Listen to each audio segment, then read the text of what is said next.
How's it going, everyone? My name is Matt Leighton, and welcome back to another episode of the Shawn and Matt Show. My name is Shawn.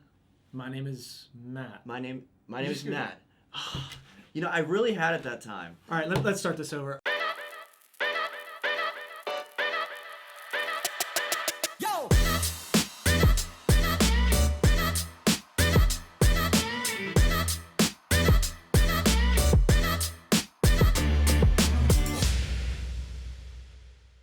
Welcome to another episode of the Shawn and Matt Show. I'm Shawn Battle. This is Matt Leighton. You're just going to do the intros from now on. You might have to. You know. In today's episode, we're going to be talking about average realtor salaries, touring properties by yourself without an agent, and the Arlington Condo Slowdown. It is Thursday, July 30th. Shawn, how's it going today? These are three juicy topics, I think. But we'll get into these. Everything's good. How about yourself, my friend? Good. Yeah, we're staying busy, right? Everything is good on my end. You know, all things considered, I'm healthy. And, when I get stressed, when I have stuff going on, when I have deals not going my way, I come home, my girlfriend, she cooks me dinner. I go to sleep, in an air-conditioned condo. I can go out and use the pool. Like, I go play golf. That's right. So we have the luxuries, man. Yeah. We come home. We have all that stress. You always come home to I don't something have a nice and complaint in the world. That's right. Hey, we're living a good life. I think if you're healthy, you're living. True, So, man. when I entered the industry in 2013, I think the average realtor salary was around like $42,000. And we'll say salary loosely because most agents aren't salaried, they're commissioned. Let me rephrase that. Average yearly realtor wages. Yeah.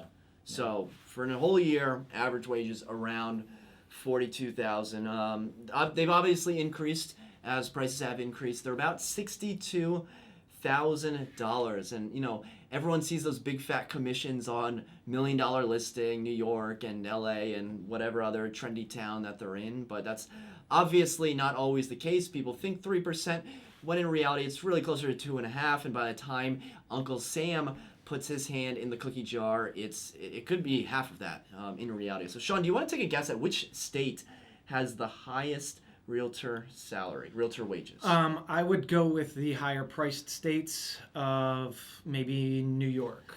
New York is number one. All right. I think that was a good guess, and that was the correct guess. So top five are New York at $111,000, Massachusetts, Connecticut.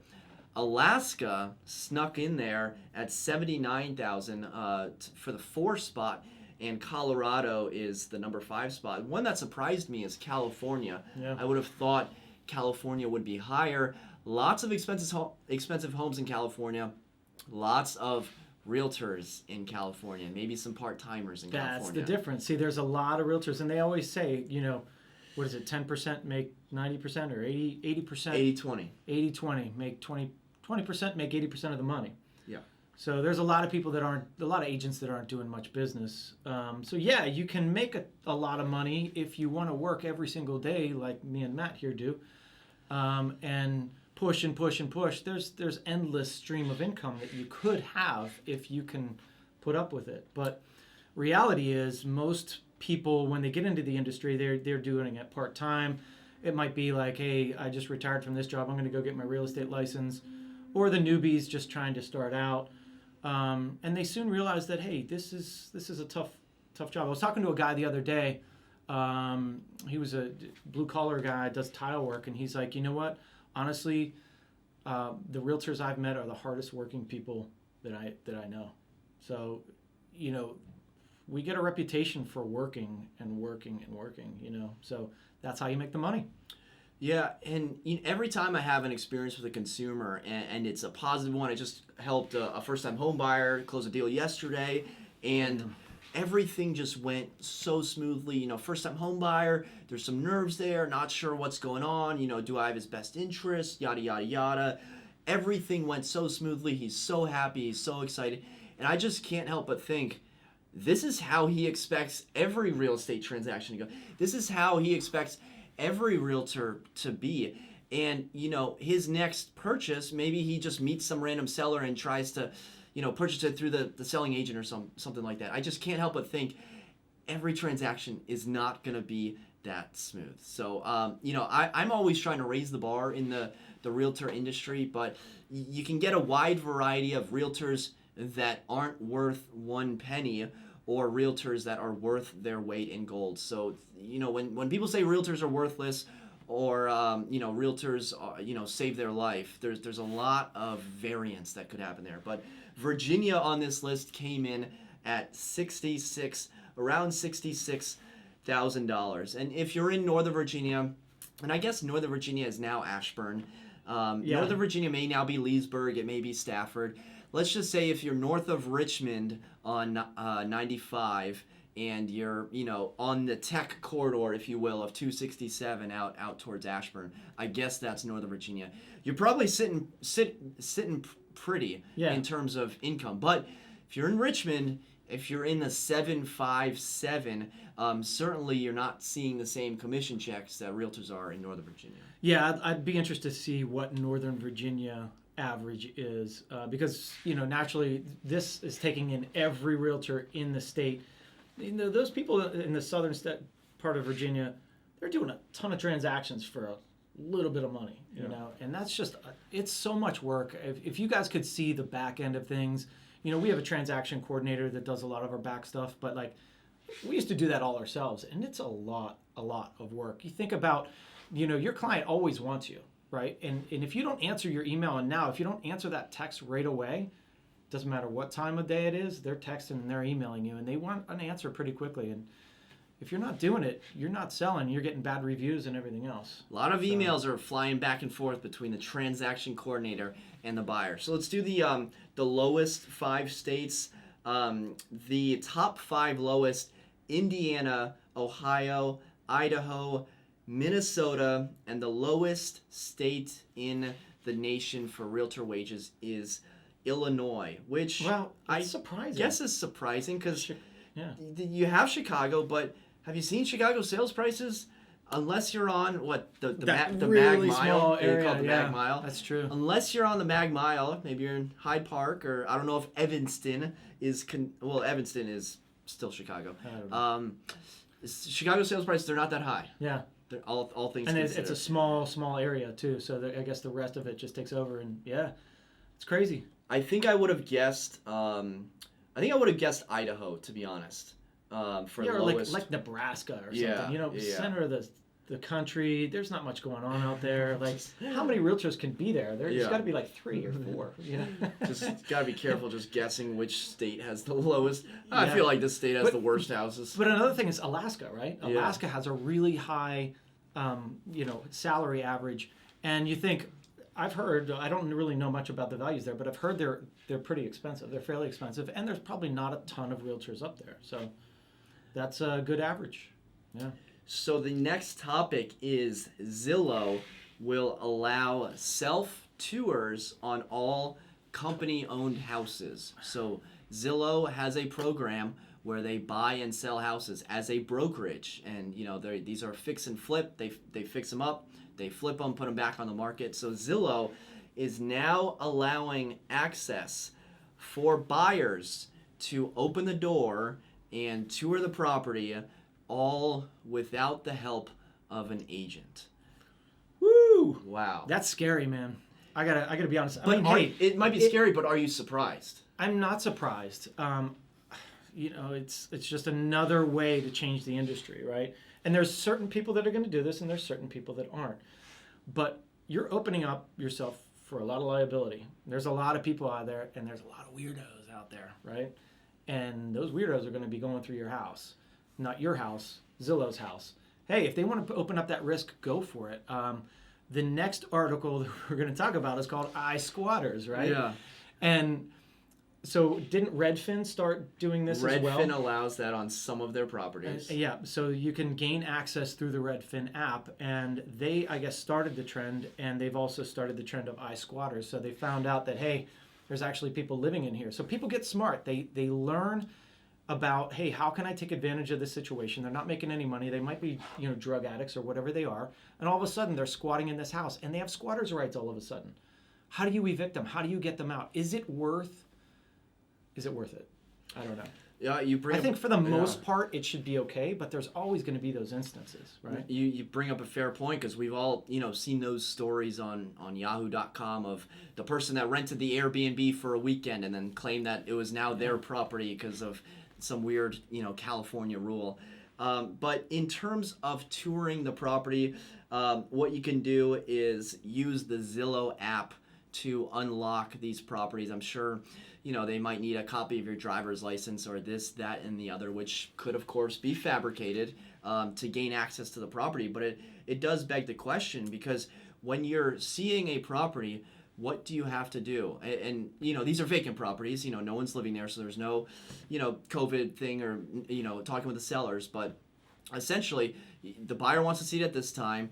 The buyer's agent needs to confirm that. They need to confirm that they're available. If there were to be a tenant there, the tenant would have to say it's okay, or the seller would have to say it's okay, and then the listing agent. Sometimes the listing agent has to be there. I'm taking a new listing soon where the seller wants me to be there. So that's like 4 parties that you need to all magically line up. I think this is kind of like settlements back in the day when the buyer and the seller and the buyer's agent and the seller's agent were all sitting around at a powwow at the settlement table. So I think that this will be a good thing. I do think it's a little ahead of its time, but I think that it has to be if you're pushing the envelope on essentially changing the entire real estate industry. Yeah, and think about it. It's much more time efficient. There's so many people that wish they could get into a house and like, can I get it?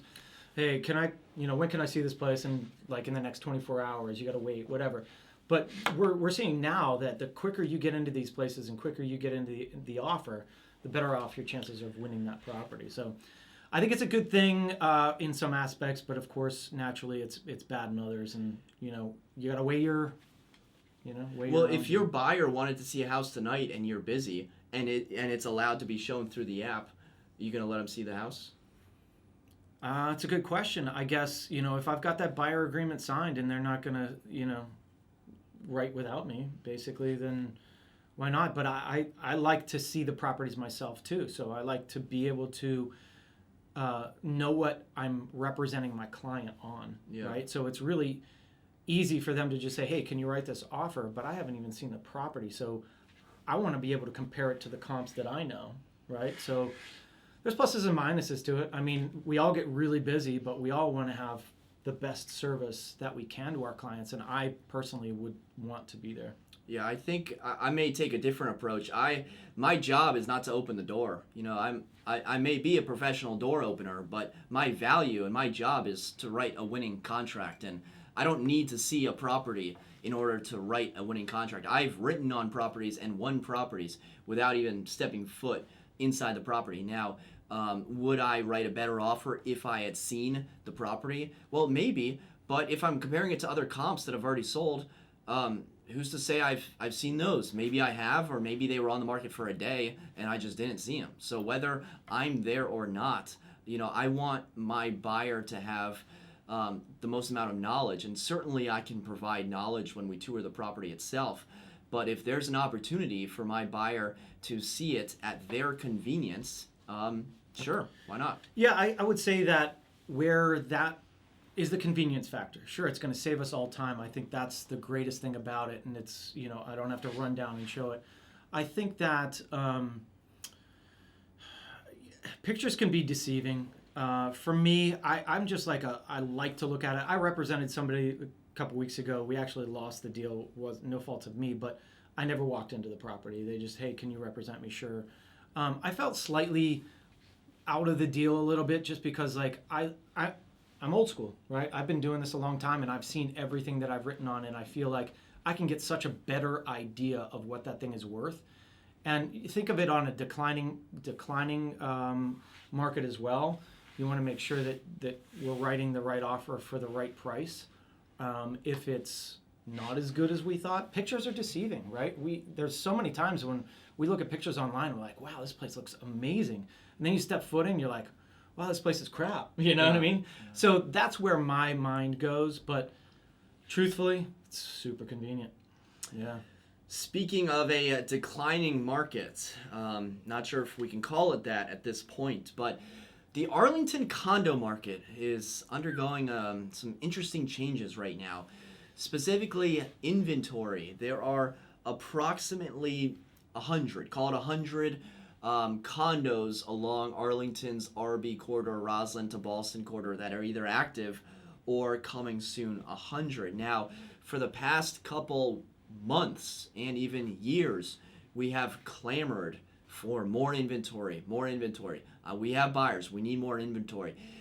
Now we have more inventory, and I don't know if I'm happy about it. Now I'm thinking, my properties aren't selling. They're not selling immediately. They're not selling. What is happening? We're so spoiled, man. Shawn, what is your take on 100 condos that are for sale? This isn't even counting Fairlington. Yeah. This isn't even counting Pentagon City, Crystal City. This is just the RB corridor. Remember when we were talking pre-COVID and there were 4? Yeah. 4. Now we're talking 100. This is 4 months, 5 months later, 100. I saw this coming a couple weeks ago where certain properties were seeing price drops and they still weren't selling, and I'm like, wow, that should sell at that price. That should really be gone. And so I'm like, all right, what's happening here? And then now we just see properties start stacking on top of each other. And I'm talking to different agents and they're like, Shawn, I just dropped this price to, X, and I had one showing in the last 2 weeks, and I'm like, you're preaching to the choir. There's a lot of action. There's a lot of things going on in this market that we weren't expecting. And when's it going to stop? Are the buyers out there still? I don't know. I don't know the answer to that. And right now, of the 100 listings that are on the market, there's 36 one bedrooms, and the rest are how many? 64 are 2 bedrooms. And I'm talking to a couple other people right now that want to list their properties as well. And what am I telling them? Well, the condo market is a little bit soft right now. I mean, don't expect it to sell right away. There are properties that are still selling right away. All right, there's definitely 1 bedrooms, 2 bedrooms. Matt just got one under contract last week. Beautiful property, first weekend for a representing buyer. There were multiple contracts. So I don't want to say that there are not these listings that are going to go in the first weekend. There definitely are. And I would say more towards the 1 bedroom properties are the ones that are selling quicker. But the 2 bedroom market is definitely hurting. For there to be 64, and we're seeing price drops. And I was saying this a couple weeks ago as well. You're no longer pricing it at the last sale. You've got to start thinking of pricing it below that last sale, because those are inflated prices at this point. And we were seeing so much competition a couple of months ago, and those prices jumped. And now we are seeing way less competition. And for you to be pricing it at that top price, you're probably doing your clients a disservice. Yeah, and I find myself struggling to describe the market because, you're saying that 1 bedrooms are selling a little bit better than 2 bedrooms. My buyers, they bid on a 2 bedroom, multiple offers over list price, and then, I have a couple 1 bedrooms that are currently on the market that are currently sitting on the market. So there's some pockets, like Shawn is saying, that the properties will still go quickly, and there's others where they're sitting, and maybe that has to do with people not wanting to be in vertical living because of COVID, or maybe it's a little bit too early. But what I do know is that there is so much rental inventory that a lot of these move up first-time home buyers are getting such a good deal from their current apartment complex, where when it comes down to it, should you rent a 1 bedroom for $2,400 or $2,300, or should you buy a 1 bedroom for $2,600?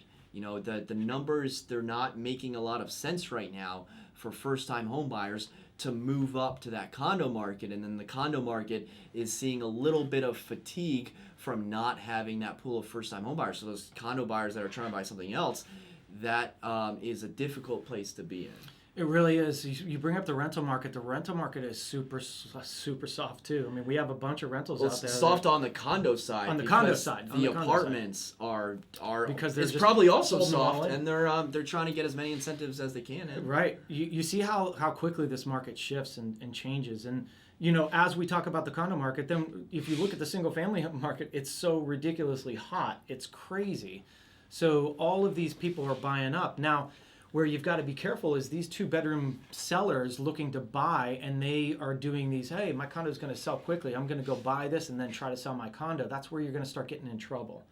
And this is where we advise our clients, like, hey, let's, maybe get this thing under contract. Don't try buying this until you're ready to sell this, or, sell this first before you go and buy, because you can really get yourself into a bind where, one, now it's not renting. You couldn't rent it out.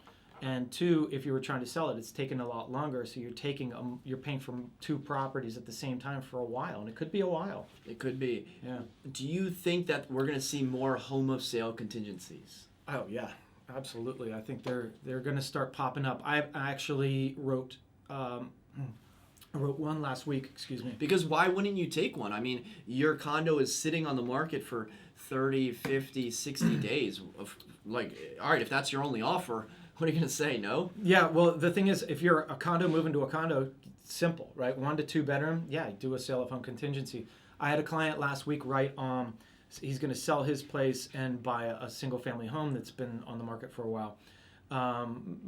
Unfortunately, we got sidetracked, but the seller would have accepted it easily. But we're gonna hold off a little bit till we put his place on the market. Our timing just wasn't right. But man, now's your chance to do a sale of home contingency in certain areas. The problem's going to be, it's going to get more prevalent, but right now the single family market is way, way, way too strong for any of that. So you've got to go for the ones that have been sitting for a while.